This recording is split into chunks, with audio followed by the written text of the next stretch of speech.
ఆదిరన్ temple tree future సిటీకి దగ్గరగా open ప్లాట్లు మీ భవిష్యత్తు కోసం సరైన పెట్టుబడి. కోట్లాది రూపాయల ఆస్తి అమ్మాలంటే కొనే నాథుడు లేడు, పోనీ ఊరికే వదిలేద్దామా అంటే అప్పుల భారంతో బ్యాంకులు వెంటాడుతున్నాయి. దీంతో కడపకు చెందిన ఒక ఆస్తి యజమాని కొత్త రూట్ వెతికారు. రియల్ ఎస్టేట్ మందగమనంలో ఉన్న తరుణంలో తన ప్రాపర్టీని వదిలించుకోవడానికి ప్రస్తుతం ట్రెండింగ్లో ఉన్న లక్కీ డిప్ మంత్రాన్ని ప్రయోగించారు. కేవలం 1000 రూపాయల కూపన్ అంటూ సామాన్యుల ఆశలను పెట్టుబడిగా మలుచుకున్నటువంటి ఈ వింత వ్యాపారం ఇప్పుడు కడపలో హాట్ టాపిక్గా మారింది. కడప నగరంలోని తాహర్ పిక్చర్ ప్యాలెస్ ఒకప్పుడు కళకళలాడిన ఈ థియేటర్ ఇప్పుడు యజమానికి భారంగా మారింది. 8.5 కోట్లు పెట్టి కొన్న ఈ ఆస్తిపై సాక్షాత్తు 4.5 కోట్ల బ్యాంకు రుణం ఉంది. మార్కెట్లో డిమాండ్ లేక కొనేవాడు రాక ఇబ్బంది పడుతున్న తరుణంలో యజమాని ప్రేమ్ సాగర్ ఒక మాస్టర్ ప్లాన్ వేశాడు. 1,00,000 మందికి 1000 రూపాయల చొప్పున కూపన్లు అమ్మితే అక్షరాల 10 కోట్ల రూపాయలు వస్తాయని లెక్కగట్టారు. అంటే అప్పులు తీరిపోవడమే కాకుండా లాభసాటిగా ఆస్తిని వదిలించుకోవచ్చు అనేది ఇక్కడ అతను వేసినటువంటి స్కెచ్.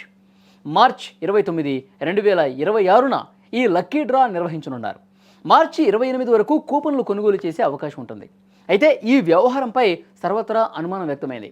ఇది లాటరీ చట్టాల పరిధిలోకి వస్తుందా?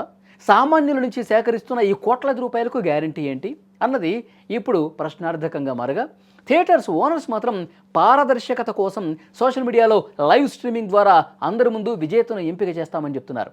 దీనిపై రాష్ట్ర వ్యాప్తంగా విస్తృత ప్రచారం కూడా చేస్తున్నారు. ఒక పక్క సామాన్యులు 1000 రూపాయలే కదా, ఒకసారి అదృష్టాన్ని పరీక్షించుకుంటే పోయేదేముంది అని భావిస్తుంటే, మరికొందరు ఇంత పెద్ద ప్రాపర్టీ వ్యవహారం లక్కీ డ్రా ద్వారా సాధ్యమేనా అని ఆసక్తిగా గమనిస్తున్నారు. ఏదేమైనా ఈ థియేటర్ లక్కీ డిప్ ఇప్పుడు కడప జిల్లాలోనే కాకుండా 2 తెలుగు రాష్ట్రాల్లో కూడా చర్చనీయాంశంగా మారింది. రియల్ ఎస్టేట్ రంగంలో ఇప్పుడు ఇలాంటి లక్కీ ట్రిప్ ఒక ట్రెండ్గా మారిపోతున్నాయి. అదృష్టం కలిసి వస్తే కోటీశ్వరులు కావచ్చనే సామాన్యుల బలహీనతే ఇప్పుడు ఆస్తి యజమానులకు పెట్టుబడిగా మారుతోంది. నమ్మకం తక్కువ, ఆశ ఎక్కువ అన్నట్టుగా సాగుతున్న ఈ ట్రెండ్ సామాన్యుణ్ణి ఒక్క కూపంతో కోటీశ్వరుణ్ణి చేసే మాయాజాలంగా మారింది. మార్కెట్ కష్టాల్లో ఉన్న యజమానులకి ఇది విక్రయ మార్గం కావచ్చు, కానీ అదృష్టం తలుపు తడితే ఒక సామాన్యుడికి మాత్రం జీవితకాలపు జాక్పాట్.